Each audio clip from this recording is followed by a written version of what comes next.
What can you do for barakah in your time? Allahu Akbar. That is the magic elixir everybody is looking for.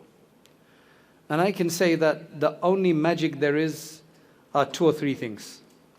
Number one, you have to have a time for everything. So you have to be efficient in your scheduling. You have to have, if you don't have a time for what you want to get done in your day or your week or your month or your life, then it's just going to be random. And in randomness, you might get something done, but you won't get everything done. So you have to have it by design that this is what I want to do. If you look at any of the efficient people and productive people, they have time for everything. When they wake up in the morning, they know they have to do X, Y, and Z. And the most efficient ones are those who actually have slots for everything. That's what Imam Ghazali rahimahullah says as well. You have a time for everything, and you don't then transgress that time. That's number one. Number two, you could be very efficient like this, but if you really want the time to be expanded for you spiritually from Allah subhanahu wa ta'ala, because time is in the hands of Allah, is you dedicate some of that time of your 24 hours to the remembrance of Allah and the dua. Allah has time in His possession. It's His control. Sometimes you have a day when you can do so much, and other days the day flies by. Why is that? It's the same number of hours, same number of minutes and seconds. Why is that happening? Because there's an element of barakah and blessing.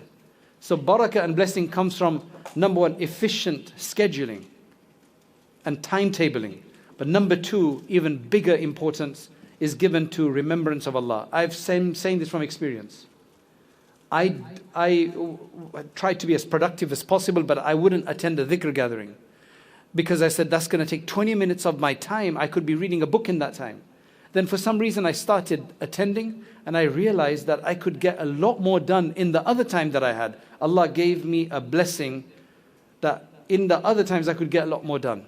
It sounds a bit unscientific and counterintuitive, but if you dedicate time of your 24 hours for some remembrance of Allah, you will see that the other time will be more productive and fruitful as well. So you just keep asking Allah, and you have a scheduled time for your remembrance as well. Don't miss that out.